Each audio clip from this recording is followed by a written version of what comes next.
বিক্ষোভ ও আলটিমেটামের মুখে ডাকসু নির্বাচন দেওয়ার কথা জানালেন ঢাকা বিশ্ববিদ্যালয়ের উপাচার্য অধ্যাপক ডক্টর নিয়াজ আহমেদ খান। বলেন, ডাকসু নির্বাচন নিয়ে আন্তরিক বিশ্ববিদ্যালয় কর্তৃপক্ষ, সাধারণ শিক্ষার্থী সহ সব ছাত্র সংগঠনের সাথে আলোচনা করেই নির্বাচনের রোডম্যাপ তৈরি করা হবে বলেও জানান উপাচার্য। বৃহস্পতিবার রাতে ঢাকা বিশ্ববিদ্যালয়ের কেন্দ্রীয় ছাত্র সংসদ ডাকসু নির্বাচনে রোডম্যাপ দেওয়ার দাবিতে বিক্ষোভ করে শিক্ষার্থীরা। উপাচার্যের বাসভবনের সামনে অবস্থান নিয়ে ৭২ ঘন্টার মধ্যে নির্বাচনের রোডম্যাপ ঘোষণার আলটিমেটাম দেয় বৈষম্য বিরোধী ছাত্র আন্দোলন। শুক্রবার সকালে আইভিএর এক আয়োজনে যোগ দেন ঢাকা বিশ্ববিদ্যালয়ের উপাচার্য। এ সময় তিনি জানান, ডাকসু নির্বাচনের বিষয়ে আন্তরিক বিশ্ববিদ্যালয় প্রশাসন।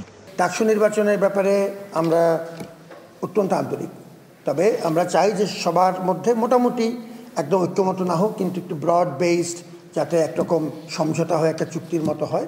সবাইকে নিয়ে আমরা করতে চাই এই নির্বাচনটি উৎসবমুখর পরিবেশে। আলোচনার ভিত্তিতে ডাকসু নির্বাচনের রোডম্যাপ তৈরির কথাও জানান উপাচার্য। সবার বহুদিন পর একটি মুক্ত পরিবেশে এই সুযোগটি তৈরি হয়েছে। আমরা চাই যে এই কাজটি যতদূর সম্ভব সবাইকে নিয়ে নিখুঁতভাবে করতে। তিনি আরও জানান, বিশ্ববিদ্যালয়ের বর্তমান মুক্ত পরিবেশকে কাজে লাগিয়ে উৎসব মুখর পরিবেশে ডাকসু নির্বাচন আয়োজন করতে চান। Rakib Hossain, DBC news. নির্বাচন নিয়ে আরো বিস্তারিত জানার চেষ্টা করব। আমাদের সাথে ঢাকা বিশ্ববিদ্যালয় থেকে যুক্ত হয়েছেন জহুরুল হক হলের সহ সমন্বয়ক জহির রায়হান রিপন। রিপন, আপনি নিশ্চয়ই আমাকে শুনতে পাচ্ছেন। সাধারণ শিক্ষার্থী সহ সব ছাত্র সংগঠনের সাথে আলোচনা করেই নির্বাচনের রোডম্যাপ তৈরি করা হবে বলে জানালেন উপাচার্য। এ নিয়ে প্রতিক্রিয়া জানতে চাই ছাত্রদের, কেমন রোডম্যাপ চান আপনারা? দেখুন, ঢাকা বিশ্ববিদ্যালয়ের শিক্ষার্থীদের একমাত্র প্রতিনিধিত্বকারী প্ল্যাটফর্ম হচ্ছে ঢাকা বিশ্ববিদ্যালয় কেন্দ্রীয় ছাত্র সংসদ অর্থাৎ ডাকসু। তো এখানে যেমন নেতৃত্ব গঠন থেকে শুরু করে গণতন্ত্র চর্চা এবং শিক্ষার্থীদের সকল প্রকার অভিযোগ অনুযোগ, তাদের দাবি দেওয়া সবকিছু তুলে ধরার যে একটা প্ল্যাটফর্ম লাগবে, সেটা হচ্ছে ডাকসু। তো আমরা যেটা দেখেছি যে একটা বিশ্ববিদ্যালয়ে যখন শিক্ষার্থীদের প্রতিনিধিত্বকারী কোনো প্ল্যাটফর্ম না থাকে, সেক্ষেত্রে কি হয়, ক্ষমতাসীন দলের ছাত্র সংগঠনগুলোর দ্বারা সেই বিশ্ববিদ্যালয়ের শিক্ষার্থীরা, সাধারণ শিক্ষার্থীরা মূলত ডোমিনেট হয়ে থাকে, যেটা আমরা বিগত ফ্যাসিস্ট আমলে দেখেছি। যে দীর্ঘ ২৮ বছর পর ২০১৯ সালে যখন নির্বাচন হলো, নির্বাচনের কিছুদিন পরে আবার সেই আগের মতোই অবস্থা ফিরে গিয়েছিল। তো আমরা বিশ্ববিদ্যালয় প্রশাসনের কাছে হচ্ছে এই যে ফ্যাসিস্ট সরকার পতনের পর থেকে এই যে ৫ মাস হয়ে গেল, এর মধ্যে আমরা এই যে বিশ্ববিদ্যালয় প্রশাসনের কাছ থেকে ডাকসু নির্বাচনের কোনো রোডম্যাপ এখন পর্যন্ত দেখি নাই, বা দৃশ্যমান কোনো পদক্ষেপ বাস্তবায়নের কোনো লক্ষ্য বা কোনো পদক্ষেপে আমরা এ পর্যন্ত লক্ষ্য করি নাই। যার পরিপ্রেক্ষিতে গতকালকে আমরা এক পর্যায়ে আন্দোলন করি এবং সেখানে আমরা বিশ্ববিদ্যালয় প্রশাসনকে ৭২ ঘন্টার একটা আলটিমেটাম দেই যে ৭২ ঘন্টার মধ্যে যাতে ডাকসু নির্বাচনের একটা রোডম্যাপ ঘোষণা করা হয়।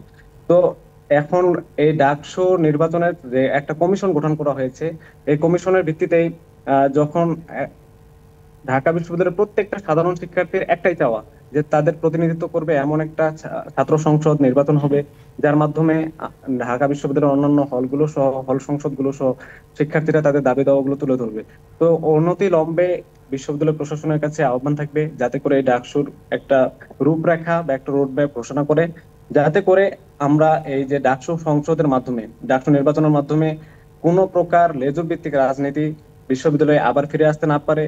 কোনো প্রকার গেস্ট রুম কালচার, গণরুম কালচার, এমনকি হচ্ছে মধুর ক্যান্টিনে গিয়ে যে ধর্ণা দেওয়ার যে কালচারটা, শিক্ষার্থীরা ক্লাস পরীক্ষা বর্জন করে বা ক্লাস পরীক্ষা নৈরাজ্য আপনারা চাচ্ছেন না। আচ্ছা রিপন, এই নির্বাচন সুষ্ঠু করার জন্য আপনাদের পদক্ষেপগুলো কি হবে? নির্বাচনকে সুষ্ঠু করার জন্য ঢাকা বিশ্ববিদ্যালয়ের সাধারণ শিক্ষার্থীরা সব সময় তাদের জায়গা থেকে বদ্ধপরিকর, যে তারা এমন কোনো পরিস্থিতি চায় না যে পরিস্থিতির শিকার হয়ে সে আগের নৈরাজ্য বা আগের বিশৃঙ্খলা ফিরে আসবে।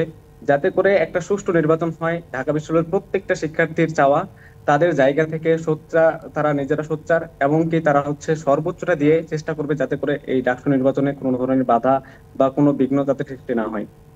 জি রিপন, আরেকটা বিষয় জানতে চাই যে আপনি নিশ্চয়ই জানেন যে ৯০-এর সময় যে জনপ্রিয়তা ছিল ডাকসুতে আগেকার, সেই জৌলুস কি ফিরে আসবে? কিভাবে? দেখেন, ৫ই আগস্টের ফ্যাসিস্ট হাসিনা পতনের পর থেকে শিক্ষার্থীদের মধ্যে যে পলিটিক্যাল ম্যাচুরিটি বা যে রাজনৈতিক সচেতনতা তৈরি হয়েছে, এটা কিন্তু অকল্পনীয়।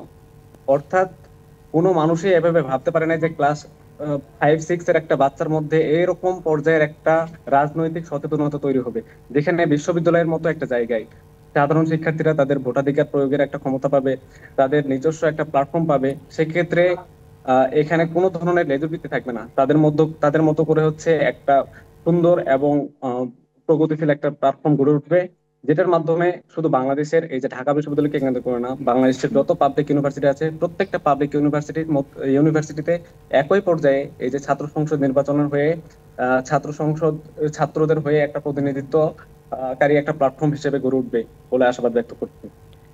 আপনাদের প্রত্যাশা পূরণ হোক, সেই প্রত্যাশা থাকলো আমাদের। অসংখ্য ধন্যবাদ আপনাকে যুক্ত হওয়ার জন্য রিপন।